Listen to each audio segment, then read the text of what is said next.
हमारे साथ इस पर बात करने के लिए राकेश मिश्रा है, जो इस मामले में याचिकाकर्ता की तरफ से पेश हुए थे। राकेश जी, अगर आज सुप्रीम कोर्ट में जो सुनवाई हुई उसकी मुख्य बातें और आज के कोर्ट के आदेश के मायने क्या है, उसके निहितार्थ क्या है? आपने बातें सही बता दी हैं। उसमें बस एक चीज ऐड करूंगा कि अगर आप अनरिजर्व की कैटेगरी में अप्लाई करते हो और आपका सिलेक्शन उसमें मेरिट में आते हो और जनरल के, तो आपका जनरल में सिलेक्शन होना चाहिए। इसमें लीगली एक प्रॉब्लम है, आप ये बेनिफिट सिर्फ एक बार ले सकते हो। तो पहला स्टेज होता है ATRE एग्जामिनेशन। वैसे तो एक केस है कि जहाँ TET में बेनिफिट लिया है तो आगे नहीं मिलेगा, लेट अस लीव आउट।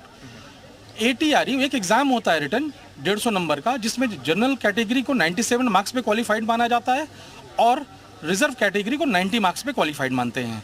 तो ये बेनिफिट आपने रिजर्व कैटेगरी में ले लिया, 92 97 पाके, तो आप आगे बढ़ जाएंगे। जब फाइनल मेरिट बनी, जिसमें इसके 60% मार्क्स होते हैं और 10% 40% आपके एकेडमिक मार्क्स होते हैं, हाई स्कूल, इंटर, BA और ये BTC वगैरह। तो जब इसकी फाइनल लिस्ट बनती है तो पता चला कि आपने जिस डिस्ट्रिक्ट में अप्लाई किया है वहाँ पर आप जनरल कैटेगरी में आपके मार्क्स आ रहे हैं। तो प्रश्न है कि आप वहाँ आ सकते हैं या नहीं। सिंगल जज ने कहा कि बेनिफिट आप ATRE में एक बार ले चुके हैं, अदरवाइज वहीं आप बाहर हो जाते, तो आप दोबारा बेनिफिट नहीं ले सकते। डिवीजन बेंच ने इससे मना कर दिया है। आज जब मैटर चीफ के आगे आया तो चीफ ने भी इस पर आश्चर्य किया कि जो व्यक्ति रिजर्व कैटेगरी से एंटर करता है, जो 97 नहीं पाया, उसी स्टेज में बाहर हो जाता, वो रिजर्व की जनरल कैटेगरी की सीट कैसे ले सकता है। बहुत सारे जजमेंट में उस पर दोनों साइड से उस पर कमेंट करने की भी जरूरत नहीं है, पर चीफ ने इस पर भी आश्चर्य किया, इसलिए नोटिस किया है मैटर पर। और कोर्ट ने ये भी कहा है कि ये जो हाईकोर्ट का फैसला है वो कई जटिल पहलुओं को समेटे हुए, हमें अध्ययन करने के लिए वक्त चाहिए, क्योंकि इस मामले में सबसे बड़ा सवाल तो यही है कि आरक्षण का जो क्राइटेरिया है वो कैसे हो, हॉरिजॉन्टल हो, वर्टिकल हो, ये सारे सवाल कोर्ट के सामने। हाँ, दो समस्याएं जो राज्य सरकार ने अपनी तरफ से कहा कि हमसे एक गलती हो गई है, हॉरिजॉन्टल रिजर्वेशन लगाते पहले वर्टिकल लगाना चाहिए, फिर हॉरिजॉन्टल हमने उल्टा कर दिया है और इसलिए हमें 6800 की लिस्ट निकालनी पड़ रही है। सिंगल जज ने कहा कि आपने कोई गलती नहीं की है, अगर गलती होती तो रिजल्ट लिस्ट जो आपने जारी की वो किसी और तरह की होती, वो हमें कहीं दिखाई नहीं दे रहा है। 68 लोग आप कहाँ से लाए हैं उसको भी रद्द कर दिया। इसी तरह डिवीजन बेंच ने भी उस लिस्ट को रद्द किया है जो सरकार ने रिजर्व कैटेगरी की अलग से निकाली थी कि इनके साथ गलत हुआ है, कुछ लोगों को ले आना है।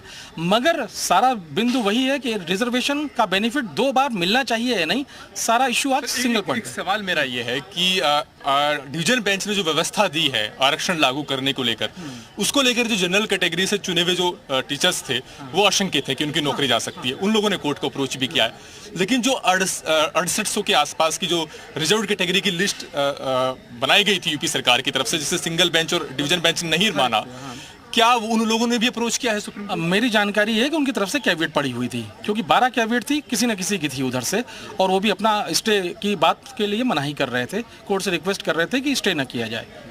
लेकिन उनका तो सिलेक्शन लिस्ट को हाईकोर्ट पहले ही रद्द कर चुका है। हाँ, सिंगल जज और डिवीजन बेंच दोनों ने रद्द किया। सिंगल जज ने किसी और रीजन से, डिवीजन बेंच ने कहा पूरी एक नई लिस्ट बनाइए। इस बात को ध्यान में रखते हुए कि जो रिजर्व का बेनिफिट वो 2 बार देते हुए रिजर्व कैटेगरी के कैंडिडेट को उसको जनरल मेरिट में लाइए।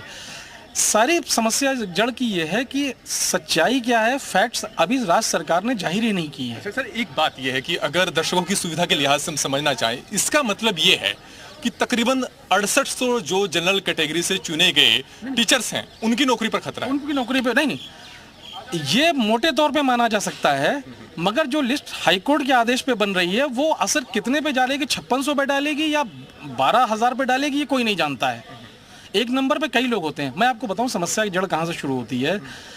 जो रिट पिटिशन डाली थी रिजर्व कैटेगरी ने, उसने कहा, उनका लॉजिक था कि ऑल यूपी की जो सिलेक्शन लिस्ट है मेरिट वाइज, उसमें आधे 34,500 के बाद कोई भी जनरल कैंडिडेट नहीं आना चाहिए। कॉमन सेंस है रिजर्व कैटेगरी। बिल्कुल अरविंद, और आप बातचीत करते रहिए और इसको लेकर के तमाम अपडेट हमें देते रहे। फिलहाल बहुत शुक्रिया आपका तमाम जानकारी साझा करने के लिए। तो देखिए पूरा मामला क्या कुछ है, ग्राफिक्स के माध्यम से भी आपको बता रहे हैं किस तरीके